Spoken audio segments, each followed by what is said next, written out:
Hello, everyone. It's George from Ireland. Welcome back to the channel.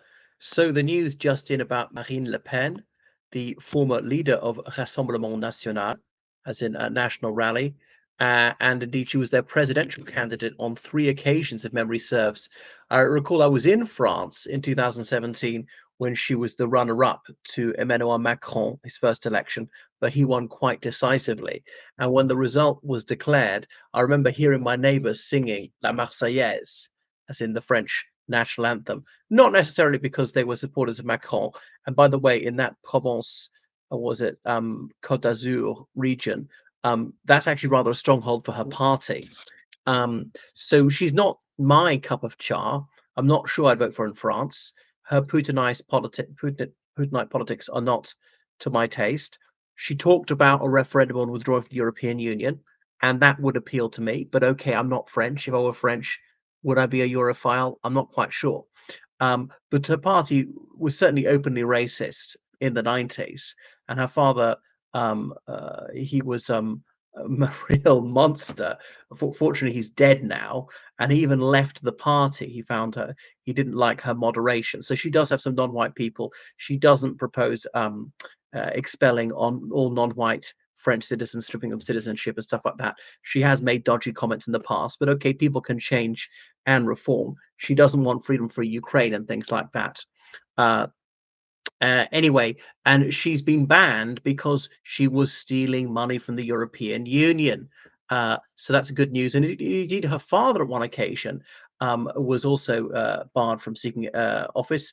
Now she's been handed a 4-year prison sentence, but she's going to serve probably just none of that. Probably simply like house arrest with an electronic tag around her ankle. The others are suspended. Now she could appeal, could get this reduced, could indeed be acquitted totally. And she said she is going to appeal. So Elon Musk has weighed on in this, saying this is an abuse of the judicial process. I mean, I've got no reason to think it is.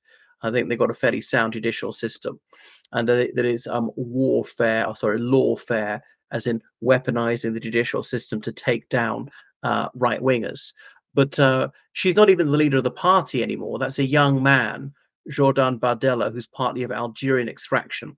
Bear in mind, in the 90s, her party's rhetoric was openly anti-Arab, and there was often a reaction against a significant immigration from the francophone countries of Africa, particularly Algeria, Morocco, Tunisia, sub-Saharan Africa as well, the Democratic Republic of Congo, Zaire, we used to call it, Mali, Chad, the Central African Republic, the Ivory Coast, Senegal, and so forth.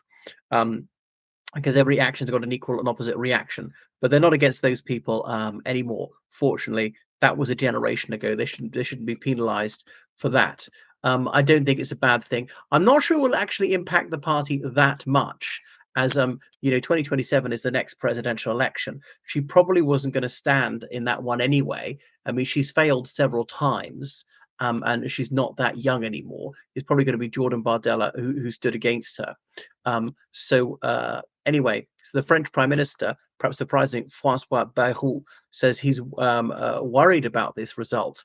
Is this political persecution? I mean, I don't think it is. But if she did steal all those tens of thousands of euros in the European Union, it's too moderate to let her off. I mean, I'm not sort of hang them high or lock them up and throw away the key. If people steal a fiver, shoplifting, traveling on a train without a ticket, that stuff, no. Even if they do it many times. But if you're stealing tens of thousands of euros, you're already a rich person stealing tens of thousands of euros, yeah, and that's what embezzlement is. Saying the money is for one thing, and you actually use it for another. So would it weaken a party? I think in the long run, a little bit, because she's got name recognition, and France is doing fairly well economically and other problems. There are not many protests that have been. Now Macron has to stand down next time. Who's going to come next? I'm not sure. She's able to exploit the Ukraine war to say no, we shouldn't be doing this. Oppose as the peace candidate, and it's not just here. Her is about 20 other people in Rassemblement National. A lot of them quite senior. They were parliamentary assistants in the European Parliament in Brussels, and they were used. They used European Union money for almost for doing almost no work and so on. So she's been fined 100,000 euros but we shall see. So probably helping the mainstream a little bit. The Now Macron kind of is middle of the road. The question is, can they hold the fort? Terrible mixed metaphor next time, or will her group, the so-called far right, do better? France has got a significant extreme left, France Insoumise and so on.